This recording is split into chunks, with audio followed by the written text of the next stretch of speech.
자, 27강 조선의 신분제도.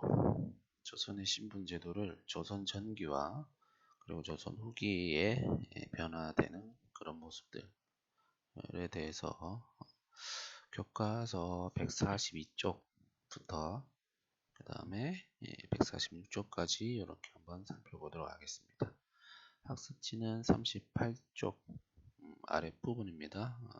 지난 26강에서 삼국시대, 고려시대, 그 다음에 고려시대까지 이렇게 신분제도, 사회제도에 대해서 살펴봤고, 이번 시간에는 조선시대의 특히 신분제도의 변화에 대해서 한번 살펴보도록 하겠습니다. 자, 조선 전기에는 이제 조선이라는 나라의 신분제도가 만들어지는 그런 시기겠죠. 그래서 조선시대에는 원칙상 신분제도의 어떤 원칙이 담겨져 있는 책이 있을 거 아니야. 그죠? 그래서 조선시대의 가장 기본 법전이 여러분들 뭘로 기억하고 있습니까? 경국대전이죠. 경국대전. 그 경국대전 상에 실제 조선시대의 신분제도는 이렇게 두 개의 신분으로 이루어져 있다 이렇게 되어 있습니다.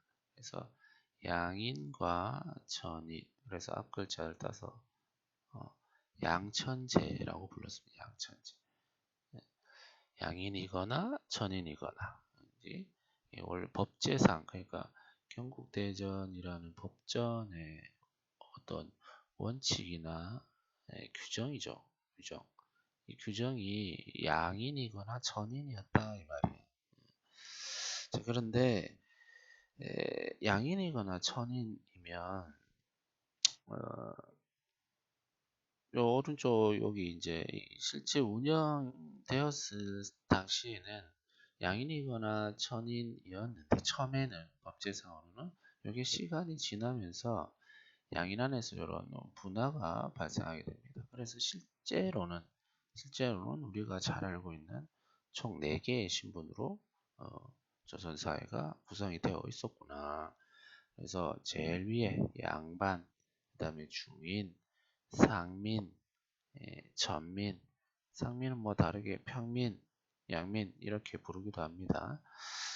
그래서 실제로 운영이 될 때는 총 4개의 신분으로 운영이 되었다. 그걸 반상제라고 합니다. 다시 정리하면 법제상으로는, 규정상으로는 양인이거나 천인이거나 였는데, 이게 이제 실제로 조선 사회 속에서 시행되면서는 실질적으로는 총 4개, 양반, 중인, 상민, 전민 이렇게 각 직업 혹은 직업이고 신분이 다른 시절이었으니까 그런 직업이나 이 신분에 따라서 총 4개로 나누어져서 이루어지고 있었다. 자, 먼저 양천제에 따라서 조선 사회를 구분을 하자면 양인은 법률상 자유민이었다. 그래서 권리와 의무가 있습니다. 그래서 권리는 뭐 과거 시험을 칠 수 있고 뭐 여러 가지 이 자유로운 그런 권리가 있지만 의무도 있었다. 조세, 공납, 국가의 세금을 담당했던 그런 층이겠죠. 그죠? 양인. 반면에 천인은 뭐 권리 없습니다. 그러니까 의무도 없는 거죠. 그래서 아주 천한, 대부분 노비로 구성이 되어 있었고 재산으로 취급되었다. 그래서 우리 책에도 이 양천제와 반상제에 대해서 잘 나와 있습니다. 여기 보면 양인층 안에서 점차 분화가 일어났다. 그러니까 실제 운영이 되면서는 이렇게 분화가 일어났단 말이에요. 양인 안에서. 그래서 지배층과 피지배층을 구분하게 되었고, 그러니까 양인 안에서 지배층에 속하는 두 신분, 지배층은 다시 양반과 양반 관리를 보자는 주인은 아니야. 그래서 지배층 안에서 높은 혹은 고위, 그러니까 높은 지배층 그 다음에 낮은 지배층 이렇게 양반과 중인으로 나누게 되었다. 그리고 밑에는 지배를 받는 이 양반과 중인의 지배를 받는 상인 그리고 전인이었던 천민들이 이렇게 반상제를 구성하고 있었다.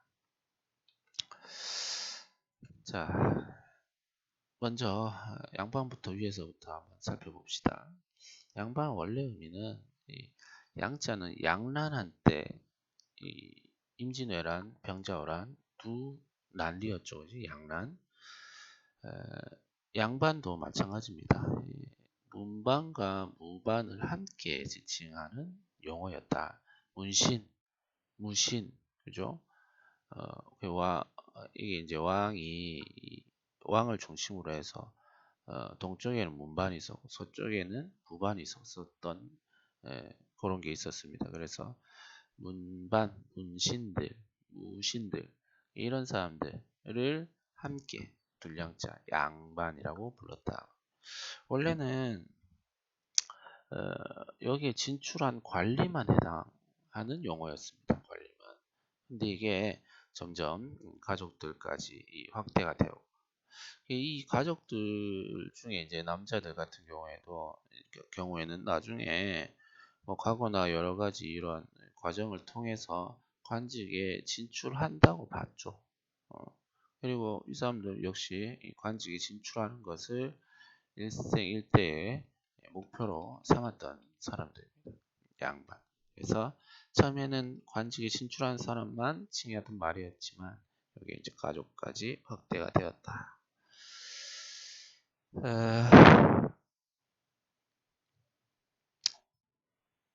그래서 이 사람들은 여러 가지 특권들이 있었는데요. 군역을 면제받았습니다. 나중에 이렇게 관직에 진출하니까 나라를 위해서 진출할 사람이잖아. 봉사할 사람들이잖아. 그지? 그래서 결국 이렇게 관직에 진출하게 된다. 그러면 그 관직에 진출한 대가로 받는 과전, 그 다음에 녹봉 이런 봉급으로 아주 풍요로운 생활을 하게 되었다. 그런 지위가 사회적인 높은 지위가 계속해서 유지가 되어 갔다. 여기 보면 이제 이 당시의 양반과 평민의 이제 이 지위의 차이를 알 수가 있습니다. 우리 책 142쪽에 양반 중심의 신분 질서를 보여주는 노상알현도라는 그림이죠. 길거리에서 이렇게 노상알현, 노상이란 말은 길위란 말입니다. 그죠? 길위. 길위에서 이제 인사를 하는 거죠. 이 사람이 양반이겠지? 말 위에 타고 평민, 양민의 이런 절을 받는 겁니다. 굉장히 사회적 지위가 높았다. 그치? 고객 갖다 한 번 안 하잖아. 이렇게 허리가 완전 폴더가 되도록 이렇게 굽히고 발목을 잡았어야 됐다고 뭐 그럽니다. 이 밖에서 양반을 만났을 때는. 그러니까 이 허리도 아프고 그지? 불편하죠. 저 멀리서 넓은 갓을 쓴 양반이 이래 오면 슬금슬금 피하는 게 상책이겠지. 하지만 만난다면 이런 예를 해야 된다. 그 정도로 양반의 지위는 높았다. 자, 그 다음에 하급 지배층이었던 중인들 한번 봅시다. 중인은 고려 시대로 치면 고려 중류층이겠죠. 고려로 치면. 자, 그래서 이 사람들은 이 넓은 의미로는 광의로는 양반과 상민의 중간에 위치했던 모든 신분을 뜻했다. 하지만 좁은 의미에서는 그러니까 직업으로 조금 특징을 짓는 겁니다. 잡과로 선발된 기술. 뭐 여러 번 나오는 얘기지만 고려의 과거는 문과, 그 다음에 승과, 잡과 이렇게 있었죠. 하지만 조선 시대의 과거 제도는 문과, 무과가 있고 잡과 이렇게 있었습니다. 그래서 작가는 고려시대, 조선시대 다 있었는데 이 사람들 기술직, 이제 기술직, 전문 기술직. 그래서 이런 작가로 선발된 기술관들을 좁은 의미로서는 중인으로 한정하기도 했다. 그러니까 양반들을 사대부라고 봤고 이 사대부 이외에 이제 계급인 거죠. 그래서 이제 사대부들은 유학 배우고 그지 아주 에헴하면서 이렇게 과거 시험을 준비를 했다면 문과 시험을 준비를 했다면 이 중인들은 이런 여러 가지 기술들 밑에도 나오지만 역관, 의관, 역관은 통역이죠. 의관은 의료, 그지? 이런 기술, 전문 기술을 가지고 나란히 하는 이런 사람들을 칭했다. 자, 이 하급 지배층입니다. 이 중위는 어떤 사람들이 있었냐면 아까 방금 얘기했다시피 작가를 통해서 등용된 이런 기술관들이 있었고 그 외에 지방의 향리들, 사또 밑에 있는 향리들, 그러니까 전문 기술직이거나 아니면 허드렛 일, 사또나 어떤 결정권을 가지고 있는 사람들 밑에서 실제 업무를 담당하는 사람들이 이 중인에 속했습니다. 요즘으로 하급 공무원들이겠죠, 그지? 그 다음에 서리, 그 다음에 이런 사람들은 특징이 이 고려시대 신분하고 비슷했죠. 이 직역이 세습되었다. 아버지의 직역 작가였다면 기술관이다, 향리였다, 설이었다. 나도 요 직역 바꾸면 직업이죠, 직업. 계속 세습 받았다. 그리고 이런 사람들이 이 중인에 또 포함이 되었습니다. 서얼은 서자 플러스 얼자, 앞글자를 따서 서얼이라고 하는데 첩에게서 태어난 자손들입니다. 그러니까 아버지는 양반이야. 아버지는 양반인데 첩은 그러니까 본마누라, 본처 외에 두 번째, 세 번째 이렇게 계속 둘 수 있었죠. 양반 조선시대 때는. 그래서 이 첩에게서 태어난 자손들을 서얼이라 하는데 서자, 얼자를 좀 구분하자면 이 서자는 아버지는 일단 양반이야, 그지? 엄마가 양인인 경우, 엄마가 양인이다. 그러면 이제 서자였습니다. 근데 얼자는 엄마가 천인, 그 집에 노비가 엄마가 될 수도 있잖아, 그지? 그래서 천인인 경우는 얼자라고 했었습니다. 공통점은 둘 다 첩에서 태어났다라는 거.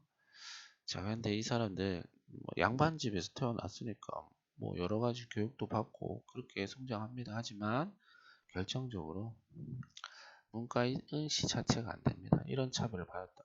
학식이 있고 어떤 부족함 없이 양반집에서 성장을 했지만 그 능력을 어떤 펼쳐 보일 수 있는 문과 응시 자체가 금지되었다. 그 집안에서도 이제 서울은 그 본처 사이에서 태어난 이 적자들한테 어떤 차별을 받고 그랬던 거죠. 그 홍길동의 유명한 대사, 형을 형이라 부르지 못하고 아버지라 부르지 못하는데 이런 대사 나오잖아요. 홍길동이 당시 차별받던 없인 여겨지던 그런 서얼이었다는 거죠. 서얼. 자, 그다음 대부분의 사람들이 여기 상민에 속했겠지. 상민. 그래서 이 상민들은 서민, 평민, 양민 이렇게 모르기도 하는데 이 사람들은 생산 계층입니다. 생산 계층. 국가의 주요 산업에 종사하면서 생산을 하고 이런 것들은 이제 국가의 어떤 의무로 바치는 중요한 계층이었지. 조세, 세금을 납부하고 공납, 특성을 내고 역은 이제 몸으로, 뭐지? 군역, 요역, 노동력 이런 것들을 부담했던 주요 계층이었습니다. 이런 것들이 근데 이제 큰 부담이 나중에 되기도 하죠. 자, 이 상민과 마찬가지로 아까 중인도 그 어떤 이 직업으로 이렇게 구분을 한 그런 측면이 있었잖아, 그지? 그래서 조선시대 때 직업을 크게 이렇게 네 개로 이렇게 구분을 합니다. 사, 농, 공, 상 해서 사는 좀 다르네. 사는 양반, 선비사, 그지? 그다음에 농민, 수공업자들, 요거는 상인들, 물건 사고 파는 상인들, 농민들, 그지? 예, 직업의 귀천이 지금 있습니까? 뭐 지금 없다 하죠. 하지만 조선시대 때는 요런 순서로 직업의 귀천을 따지기도 했다. 일단 첫 번째는 사대부 선비들, 그 다음에 농민들, 수공업자들, 상인들.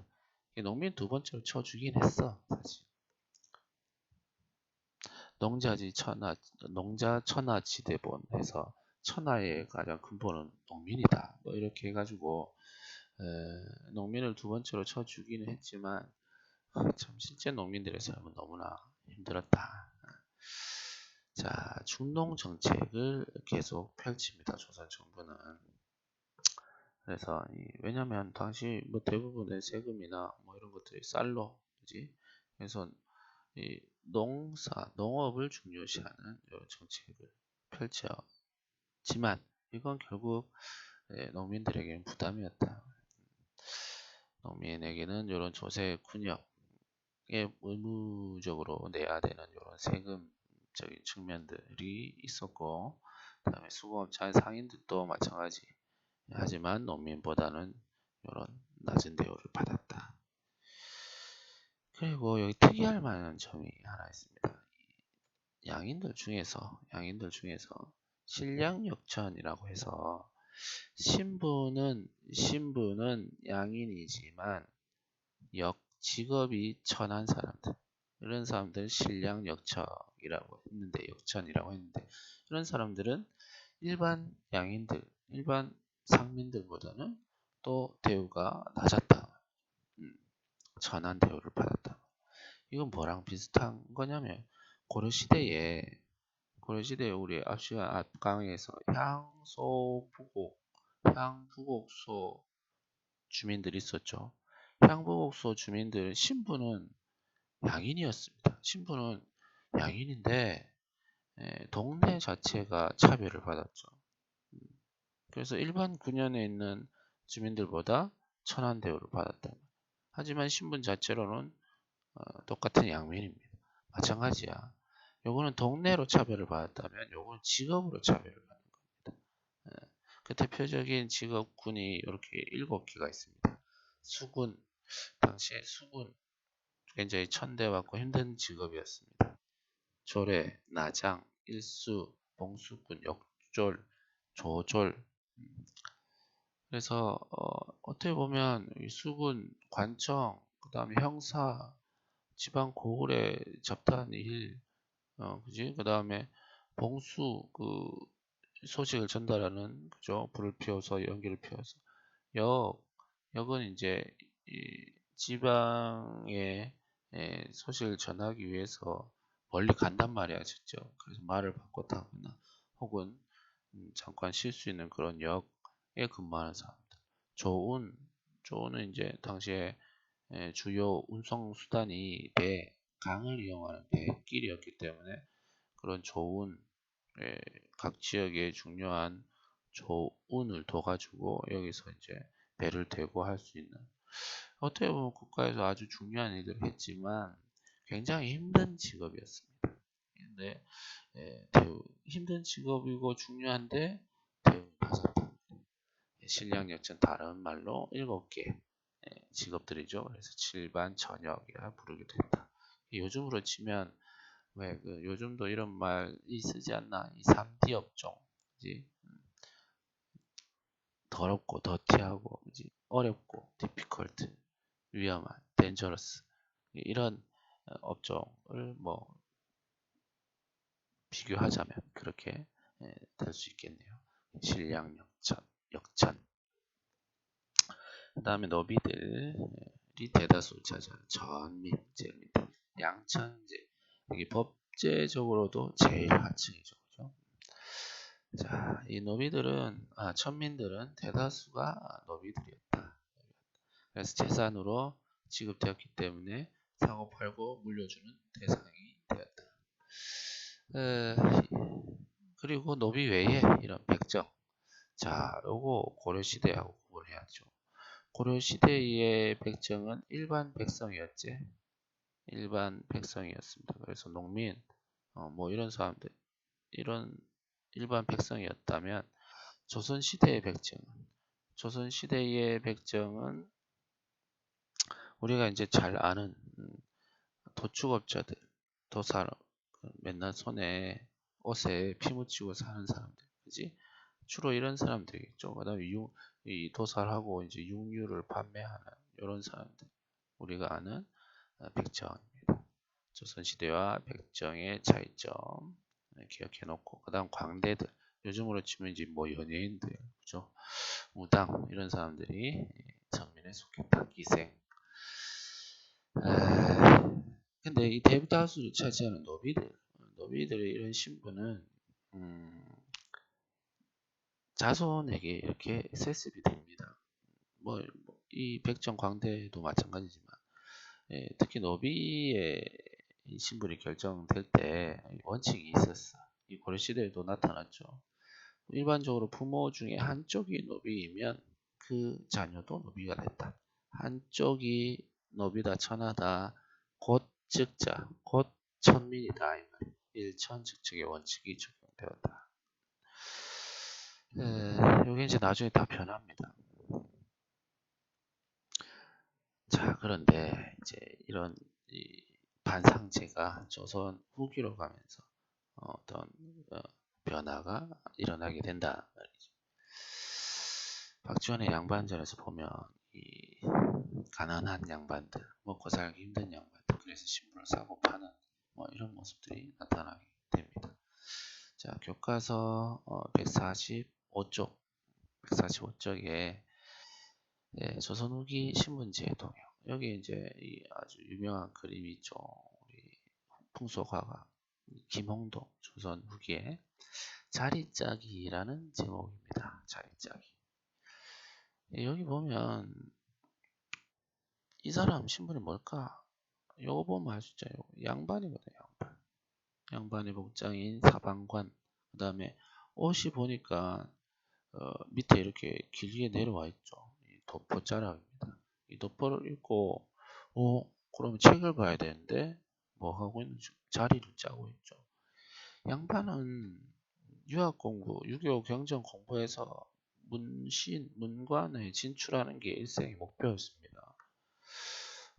그런데 이 양반은 보니까 자리 짜고 있자 생산을 하고 있죠. 생산 활동. 이 조선 후기의 모습입니다.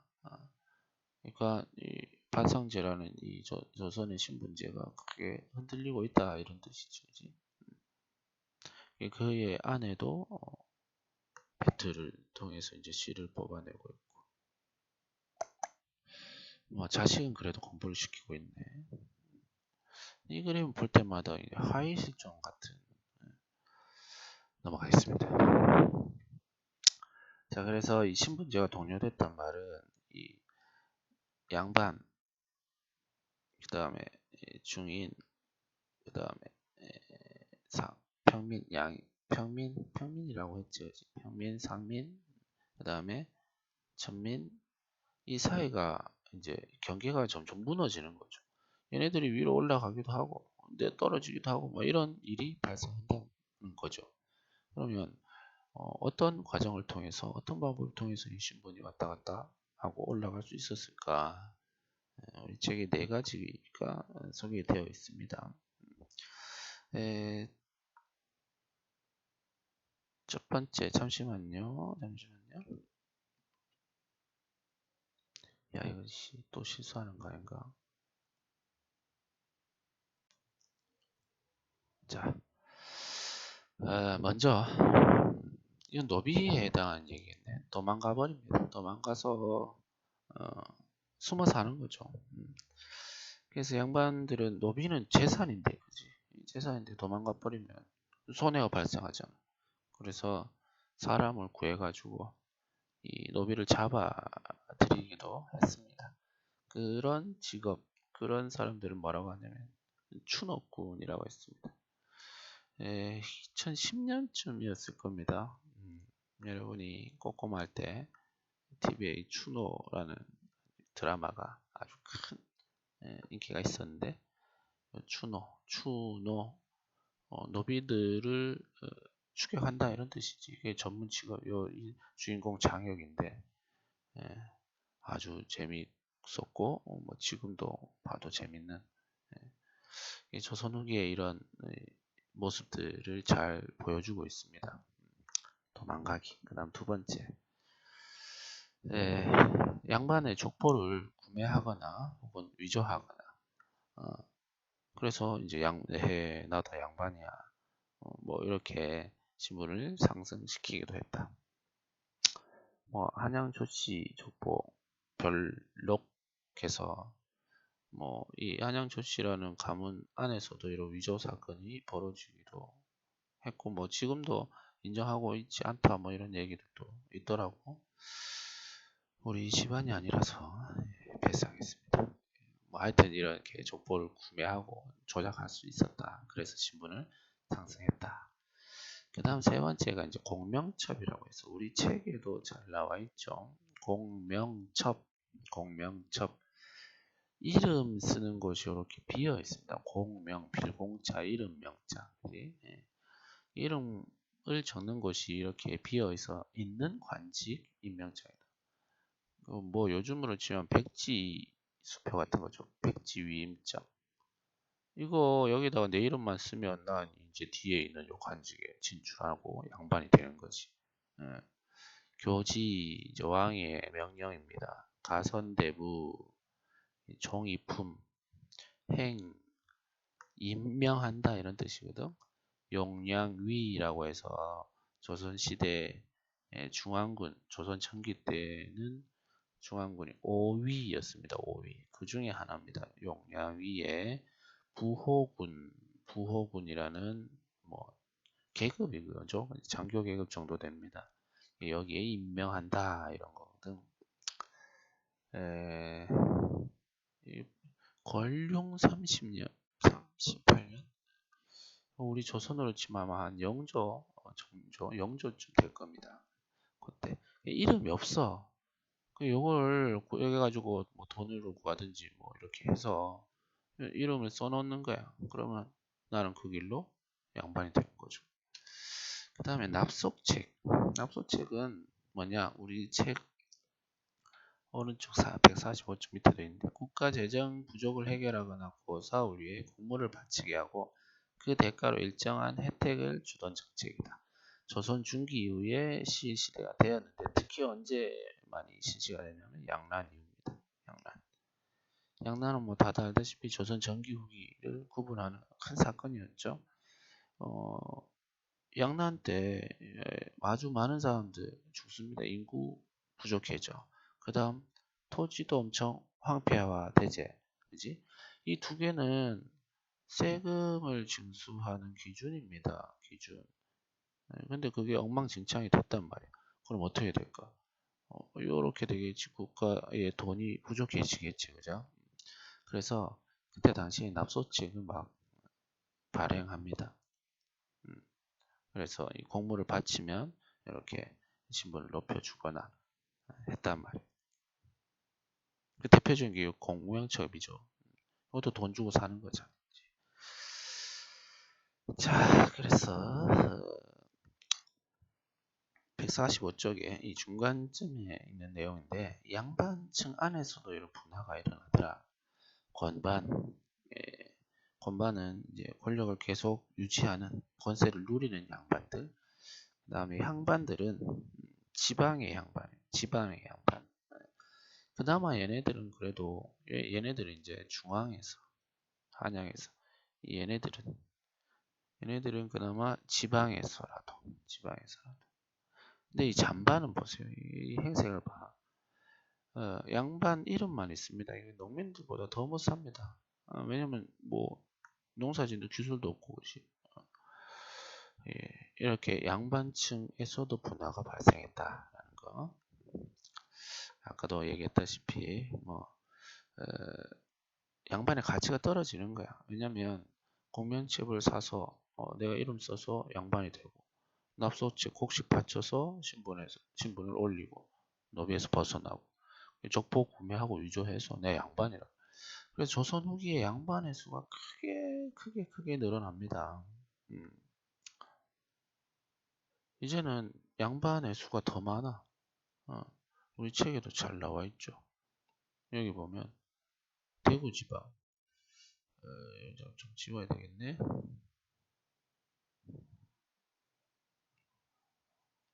당시 대구 지방에 이제 호구 지금 신분의 구성비인데 여기 보면 점점 어느 계층이 어느 신분이 점점 많아집니까? 양반이죠, 양반. 그지? 양반이 이만큼이나 늘어났어 이제 상민 노비보다 더 많습니다. 알다시피 양반은 세금 안 내고 군대 안 가잖아. 누구의 부담이 커지겠노? 이 상민들의 부담이 커진단 말이죠. 그 다음에 중인층. 양반 중심의 사회가 이제 막 흔들립니다. 그래서 이제 중인층도 신분을 상승시키고 하려는 노력들을 했다.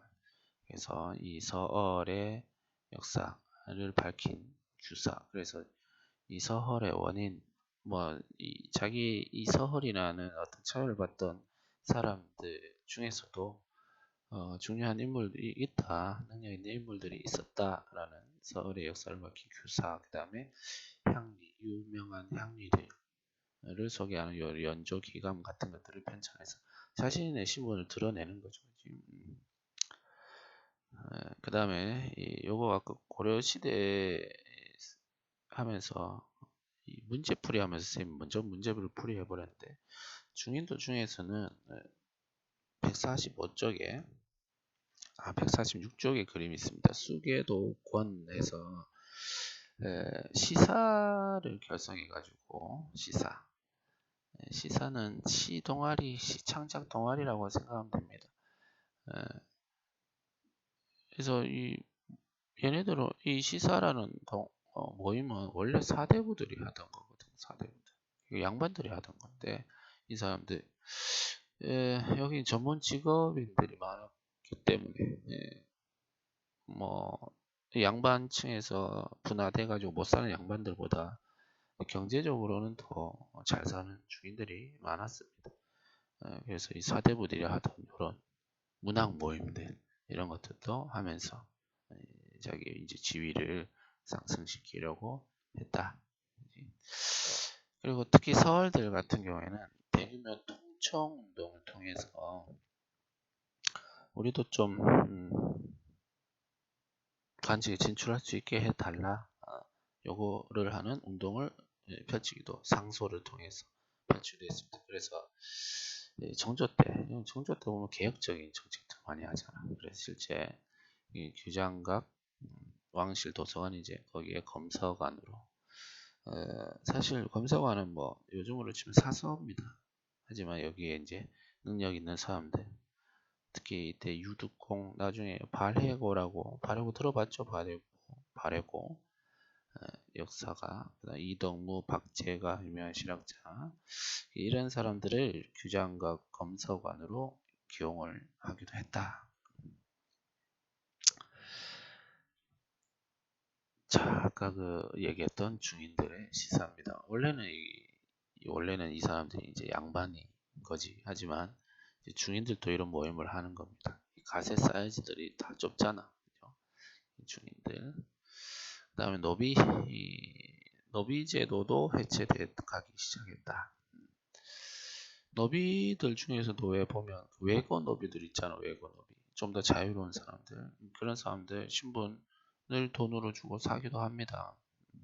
그리고 정부 차원에서도 이제 노비를 해방시키기에 이릅니다.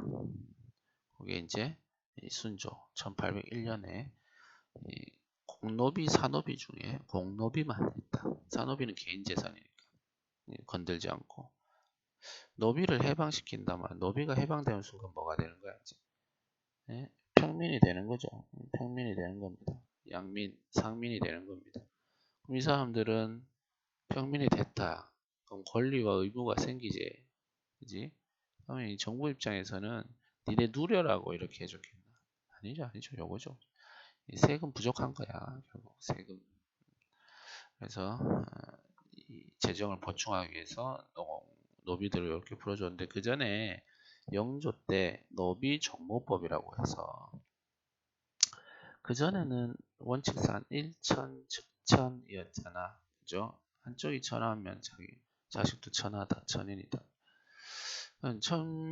천민의 수가 계속 늘거나 유지가 되겠지. 근데 요거를 이렇게 노비 정모법이라고 해서 아버지가 노비라도 엄마를 따르도록 했단 말이야. 엄마가 천인이면 혹은 엄마가 양인이면 아버지가 노비야. 아버지가 노비다. 엄마가 근데 엄마가 양인이다. 자, 원래 일천즉천하에서는 한쪽만이라도 노비면 그 자식은 천민이었잖아. 근데 노비 종모법은 엄마 쪽을 따르도록 했다고 해서 엄마가 양인이면 그 자식은 천인이 아니고 어떤 말이야? 평민, 양민이다. 이해됩니까?